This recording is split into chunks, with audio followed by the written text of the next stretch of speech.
the INEC chairmanship slot as Mahmoud Yakubu bows out.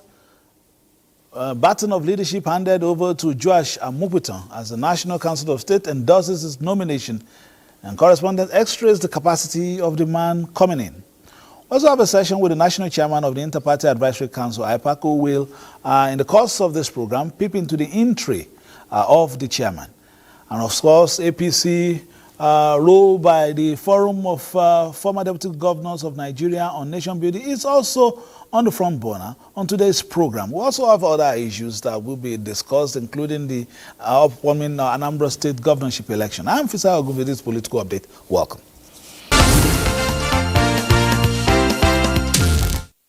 INEC, the oxygen to democracy, is in another stage of leadership transition. From Mahmoud Yakubu to Professor Joash Ojo Amopitan, what is the task ahead and the capacity of the man coming in to lead this critical institution? Let's find out. Personnel may change, but the institution endures. Professor Mahmoud Yakubu left here just 48 hours ago. It will also enable the new chairman to quickly settle down to the task of conducting elections and electoral activities in Africa's most demographically and logistically complex environment. There is this, how do they put it in Latin, magnus opus. This is the nominal role of all the staff of INEC nationwide. Anybody whose name is not there, matters will arise. Thank you. Professor Joash Amopitan on his way to take over, all things being equal. From professor to professor. And a promising character is what Nigerians expect for a proud electoral system. 58-year-old Professor Joash, just not a professor by nomenclature, but a proud professor of law, University of Jos, Plateau State, proud son of Ayetoro in Kogi State, pioneer INEC chairman designate from the north-central geopolitical zone of the country. But this appointment comes with a test with eyes paid if the process favors him. Anambra State governorship election slated for 8th of November 2025, a litmus test ahead of the 2027 general election. The task and expectations quite enormous for Professor Amopitan. Hot seat that needs hot decisions. All eyes now away from Professor Mahmoud Yakubu and placed on Professor Joash Ojo Amopitan. Mayor. All right, and the National Council of States has endorsed the nomination of Professor Joash Ojo Amopitan as the new chairman of the Independent National Electoral Commission, INEC. The council at its meeting on Thursday also approved the nomination of Amina Yusuf from Niger State for the chairmanship of the National Population Commission, NPC. The Speaker spoke glowingly of this professor as a very serious-minded scholar, a man of high integrity, and a tested and trusted hand who has never participated in any partisan politics. Similarly, following the approval of the council, Dr. Aminu Yusuf from Niger State will now take over as the new chairman of the National Population Commission, NPC. All right, a new man in, and of course elections around the corner, off-cycle elections, season elections are starting with the Anambra governorship elections, and more elections at the governorship level next year before we move into the big one, which is the 2027 general elections. We're now being joined, of course, we're talking about the chairman, but we're being joined by another chairman, talking about the chairman of the Inter-Party Advisory Council, Yusuf Dantale. Thank you very much for joining us. You're welcome. Good afternoon, my brother. Good All right, afternoon. just like that, Professor Mahmoud Yakubu, after engaging with members of, the leaders of different parties, the media, and of course, talking about the security chiefs as far as, elections are concerned, we thought maybe he would wait a little bit, but he said he was going to, bow out a little bit early, a few weeks early, to make sure that the new man in charge has an idea of the task ahead. Looking at the transition, what will be your first intervention before we go into what is in the entry of the man coming in? First, I will thank Professor Mahmoud for his contributions to the process of electioneering in Nigeria. He did very well, and we commend him, and we expect, I will congratulate the incoming chairman to build or consolidate on some of the gains of Professor Mahmoud to take Nigeria the next level. Yeah, INEC chairman is one person in the electoral circle, but he has a team.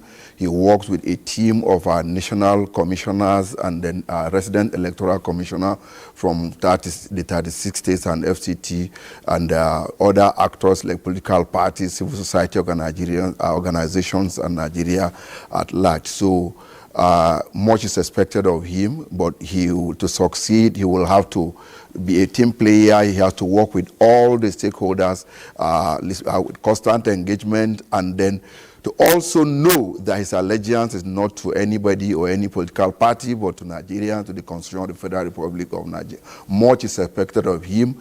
The tension, political tension is building up, especially as the 2027 election is here. But now we have election next month in Anambra, so that will also serve as a test. You are just moving straight into my next question, because that election, the Anambra governorship election, which is scheduled for the 8th of November, will be the first assignment in terms of election management for the new INEC chairman. But with your experiences of elections in Nigeria, as your first intervention, is there any aspect IPAC would want him to pay more attention to ensure smooth operations? One, the IPAC has been at the forefront of the passage of some of the bills before the National Assembly.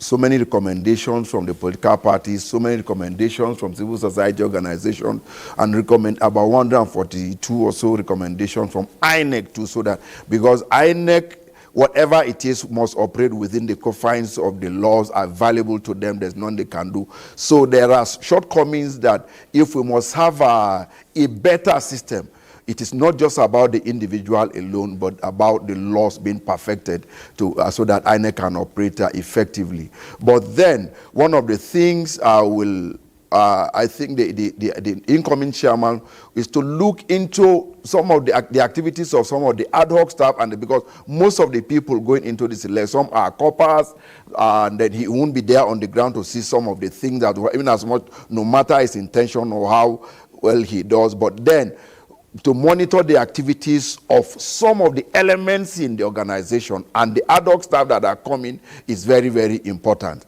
And then to also resist any form of undue influence from political actors, because politicians, of course, will definitely want to influence the chairman to do things in their favor. But his ability to stand firm, to deliver his mandate without fear or favor will determine if he's capable of doing, or if he will give Nigeria the much expected result in the general election. We still have Osun and Ekiti State here, okay, after Anambra. So, which is next year. Yes, but for us in the political parties, we will give him the maximum support and will appeal to Nigerians to also give him that benefit that he will deliver on his mandate. Another issue is premature campaigns ahead of the 2027 general elections, which is part of the concerns being raised by stakeholders in the electoral window. Do you think the new INEC chairman could be, perhaps a little bit, what people are saying, maybe wield more of a big stick on those who are erring? This still boils down to the enabling laws.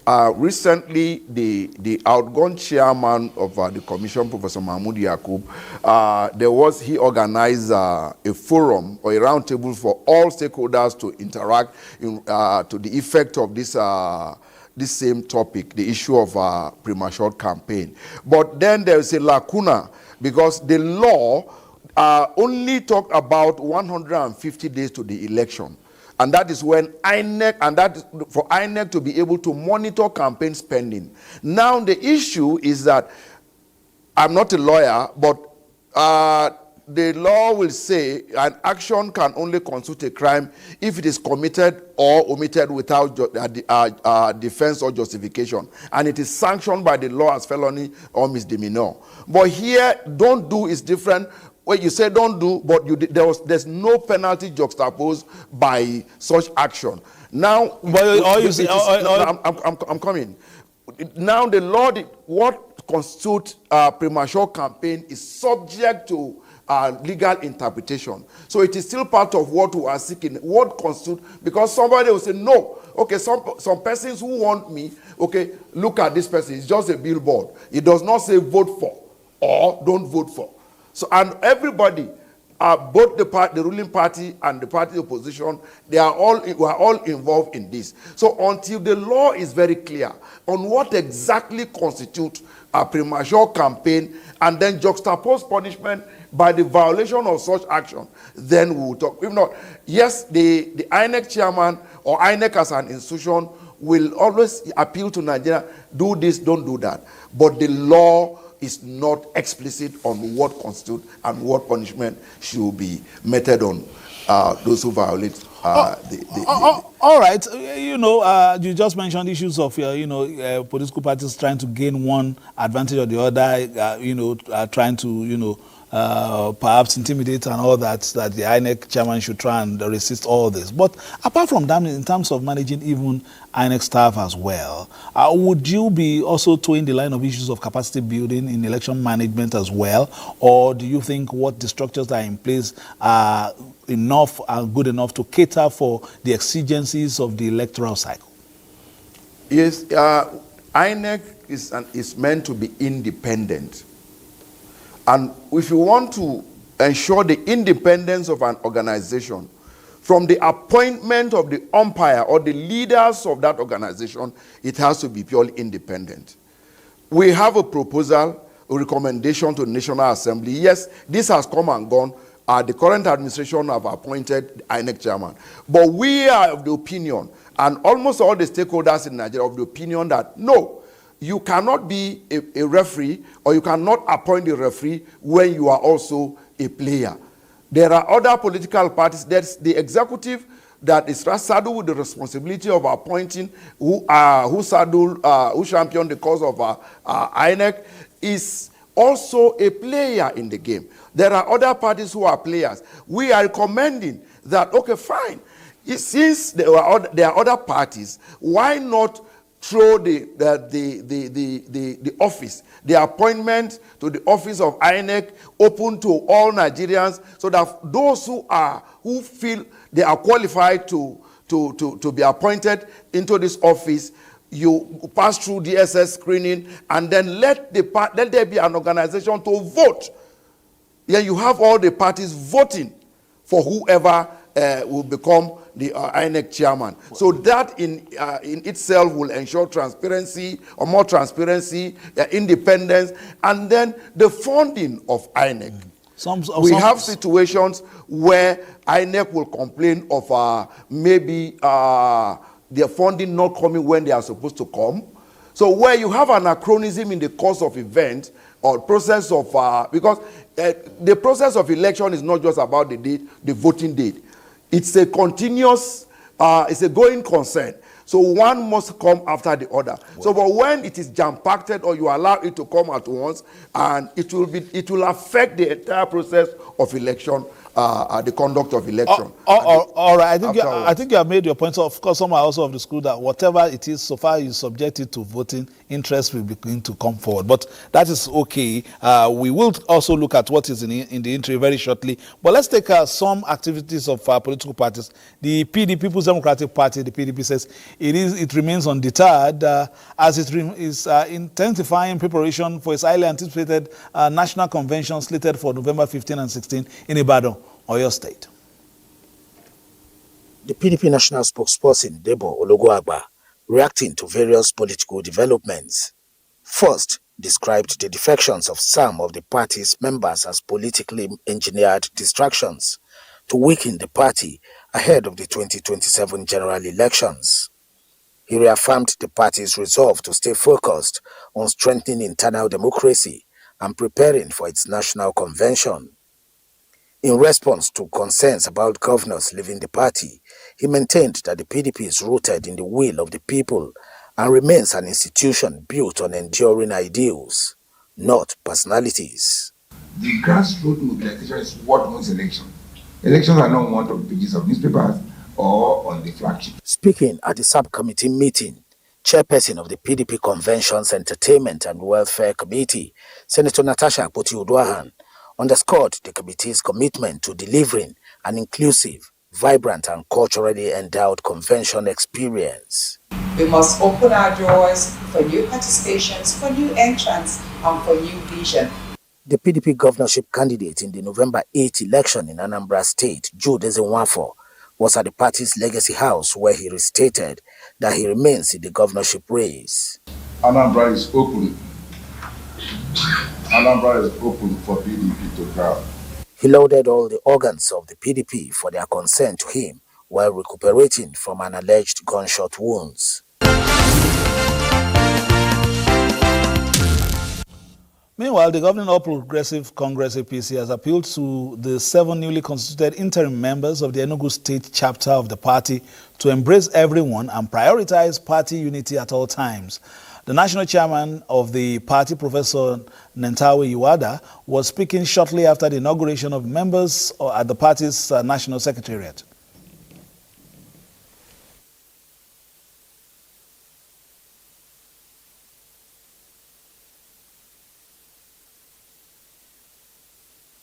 All Progressive Congress. Of all Progressive Congress.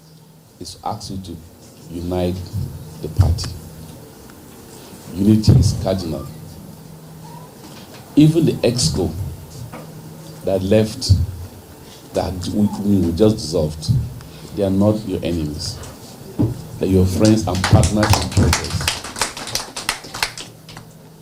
You must go back and befriend them. You must learn from them. You must work with them. But all that will change on Tuesday, the 14th October, 2024, because the governor will be declaring for APC. And the governor is not coming alone. The governor is coming in with 260 ward councillors. They will be declaring with the governor. They'll be coming on with the 24 members of House of Assembly. He'll be coming in with members of the National Assembly. He'll also be coming with the entire ESCO. So what we'll be seeing now is that Enugu State, what is going on there, the transformative agenda of Governor Peter Ndubisi Mba is going to be merged. There'll be a merger between the transformative agenda of Governor Peter Ndubisi Mba and the Renew Hope agenda of His Excellency Bola Ahmed Tinubu. All right, moving on. The Forum of Former Deputy Governors of Nigeria has pledged commitment to continue to champion efforts that will engender citizen mobilization, especially at the grassroots for national development. The leadership of the forum at its event in Abuja explained roles by the forum to galvanize action that will foster the needed collaboration in the nation-building process.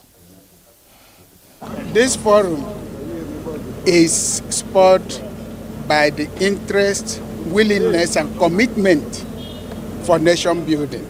That is our main focus.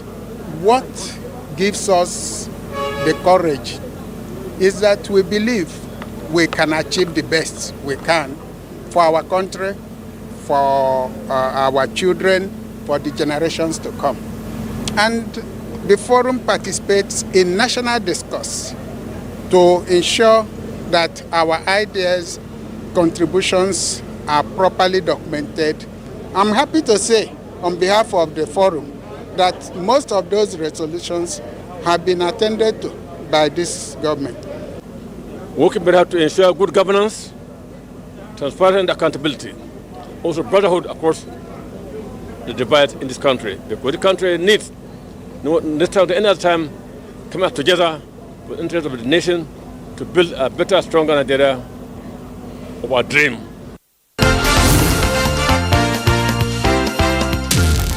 I will still have Ike Park, National Chairman, with us on his final thoughts as far as the entry of the new INEC Chairman is concerned, talking about Professor Joe Asha Amoputon. You just mentioned Oshun next year. It looks as if, of course, most of the preparations for the Anambra election would have been done and dusted by the outgone national chairman, who perhaps will just come in and supervise. But what would be the things you expect in terms of low-hanging fruits that he could quickly use to perhaps begin to tell people that it means business? First, is the engagement with stakeholders, and then he has to reaffirm his commitment to doing what is right, to delivering on his mandate to Nigerians, not a particular section of the society, and then looking at the arrangements so far on INEC, because there are so many things I won't be able to say here, but what we will do, I call on all political actors to give him that benefit and then support him, and we will also discuss with him and then give him, already preparing our own document, what we expect him to come up with.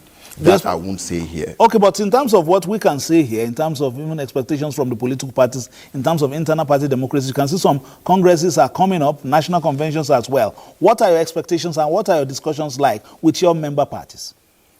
The thing is that whatever we are doing as Nigerians, we must look at the democracy, we must look at Nigerians, what image are we presented to Nigerians? Because if we are seeking to lead Nigerians, we should also be able to lead ourselves, so the Nigerians will see us as capable of those who will drive their own affairs. But when we begin to have, we are not able to manage our own internal problem, it will raise a lot of integrity questions about how capable are we to lead Nigerians if we find it difficult to do our own. So we should try as much as possible to conduct whatever we are doing from internal primaries, congresses and primaries in atmosphere of decorum, and then working within the confines of the constitution of our parties, so that Nigerians will have confidence in us that, oh yes, we can.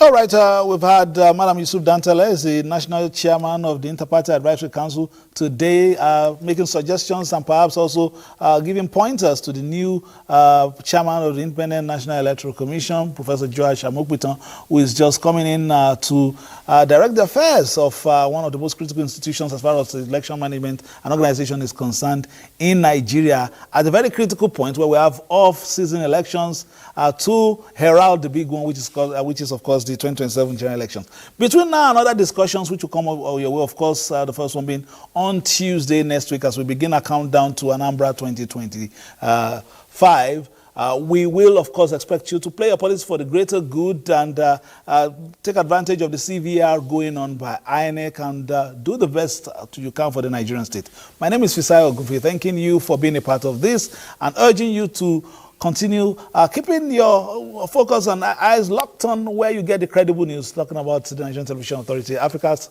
largest and finest, for news, reviews, previews, and interviews. Bye-bye now.